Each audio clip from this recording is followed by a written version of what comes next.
అన్న ఇప్పుడు parliament election జరుగుతున్నాయి కదా, ఈ పార్లమెంట్ ఎలక్షన్లో మీరు పరిగణించి ఎవరిని గెలిపించుకుంటారు చేవేళ్ళ కాన్స్టిట్యున్సీ? కొండ విశ్వేశ్వరరెడ్డి అది లీడ్లో ఉన్నాడు ఇప్పుడైతే. ఇక దానికి మించి అది తప్పితే కాంగ్రెస్. వీరిద్దరిలో కొండ విశ్వేశ్వరరెడ్డి గెలిచేటట్టున్నారు. ఆ. ఎందుకు బీజేపీ ఎందుకు? ఎందుకులే, కొండ విశ్వేశ్వరరెడ్డి జర మంచి మనిషి. ఇక బీజేపీ పార్టీ సంబంధించలేదు కానీ మనిషితోటి సంబంధించా అది అట్లా. సెంట్రల్ ఎవరు వచ్చే అవకాశం ఉంది? సెంటర్లో మోలే వస్తాడు ఓకే, అంతే. ఎందుకంటారు? ఎందుకంటే మోలీ మంచి పనులు కూడా చేసిండు. ఇక ఫ్యూచర్లో లీడ్లో ఉన్నాడు. ఇక చెప్పలేము అది పరిస్థితి మన అందాజాకి. అంటే ఇప్పుడు మోదీ గారు 10 సంవత్సరాలు పరిపాలించారు కదా, సో 10 సంవత్సరాలు దాటి ఎవరైతే మళ్ళా చేయలేదు, అలాంటప్పుడు మరి మోదీ అవకాశం అయితే ఉంది, 100% ఉంది. ఇక రెండుట్లో ఏది వస్తుందో చెప్పలేము. అది అక్కడైతే విషయం.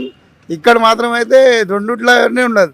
అక్కడ ఏదో ఎట్లా ఉన్నదో కాంగ్రెస్ ఉంది, కాంగ్రెస్ కొండ రెండు విద్యార్థులు బాగానే ఉన్నారు. ఇక వేరే అయితే తక్కువనే. అప్పుడు టీఆర్ఎస్లో వాళ్ళు అదే జానేశ్వర ఏమోగా అంత పరిచయం లేదు కదా అట్లానే. ఇప్పుడు కాంగ్రెస్ అభ్యర్థి ఏంటంటే ప్రజెంట్ వాళ్ళ ప్రభుత్వం నడుస్తుంది. ఇంకోటి ఆయన మంచి సౌండ్ పార్టీ అనమాట, సిట్టింగ్ ఎంపీ కూడా. ఎంపీ కానీ పార్టీలు మారుతున్నాడు కాబట్టి జర అందు గురించే డౌట్ అట్లా. సో అంటే పార్టీ మారటం వల్ల జనాలు నమ్మరు అంటారా? నమ్ముతారు కానీ నా ఎంత నమ్మినా జర తక్కువనే మన అందాజకి ఇలా. సో బీజేపీ గెలిచింది అంటారు? బీజేపీ గెలుస్తుంది అన్న. ఇప్పుడు పార్లమెంట్ ఎలక్షన్ జరుగుతున్నాయి కదా, మనకి గట్టిగా 10 రోజులు కూడా ఎలక్షన్స్ లేవు. ఈ 10 రోజుల్లో ప్రచారాలు హడావిడి మస్తు ఉన్నాయి. దాని ద్వారా మళ్ళీ డబ్బులు పంచుతున్నారు అంటున్నారు, దాన్ని ఇది అంటున్నారు.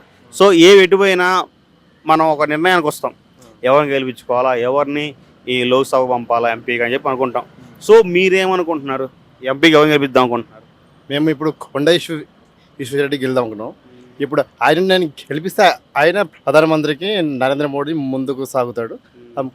నరేంద్ర మోడీ అనేది ఒక మంచి ఐక్యత కలిగిన భావం, సంఘీభావంగా అందరికీ ఆయన కుల విభేదాలు లేకుండా అందరికీ న్యాయం చేస్తుండు. మనకు కూడా ఇప్పుడు చూసినాం ఇవి రోడ్లు కానీ డెవలప్ కానీ నరేంద్ర మోడీ నుంచి ఇది కరోనాలో ఉన్నప్పుడు కానీ ఎన్నో చేసిండు. అంటే చెప్పలేనివి చాలా చేసిండు, మనకు తెలియని కూడా ఉన్నాయి చేసింది. కాబట్టి నరేంద్ర మోడీకి చేస్తున్నాం. సరే, నరేంద్ర మోదీ అంటే ఓకే. కొండ విశ్వేశ్వరరెడ్డి గారికి ఎందుకు వేస్తారంటే ఏం చెప్తారు? కొండ విశ్వేశ్వరరెడ్డి ఏమంటే ఆయన కూడా మంచి కార్యకర్త, మంచి సంఘీభావం వ్యక్తి. అంటే పేదలు కానీ అందరినీ కానీ కొద్దిగా సమానత్వంగా చూసే మనిషి కాబట్టి చేస్తున్నాం. ఓకే. అంటే ఇక్కడ ప్రజెంట్ చేవేళ్ళలో ఎంపీ వచ్చేసి ప్రజెంట్ ఎంపీ రంజిత్ రెడ్డి గారు ఉన్నారు. ఆయన కాంగ్రెస్ తరఫున పోటీ చేస్తున్నారు. సో ఆయన ప్రజెంట్ ఎంపీగా ఉన్నాడు, వాళ్ళ ప్రభుత్వం ఉంది. సో వాళ్ళకి కాదని జనాలు బీజేపీకి ఎలా ఓటేస్తారు అనుకుంటున్నారు? వీళ్ళు బీజేపీ లేకముందు గత మొత్తం కాంగ్రెస్ ఉంది. వాళ్ళు ఏం చేసింది ఏముంది? వాస్తవం మనం చెప్పాడు ఏం చేసారు. వాళ్ళు ఉన్నప్పుడు కొట్లాటలు పంచాలు ఇవే ఉన్నాయి కాబట్టి ఇంకేం లేవు వాళ్ళు చేసింది. కాబట్టి వాళ్ళకి ఎప్పుడు వేయలేము, ఏం కూడా కాంగ్రెస్. సో బీజేపీ వస్తే అంత బాగుంటుంది అంటారు? అంత బాగుంటుంది, ఇది మంచిగా ఉంటుంది. దేశాల మధ్య పర్వతం స్నేహబంధం కలిసి ఉంటుంది అంతే. సో బీజేపీ ప్రభుత్వం ఏలిద్ది అంటారు?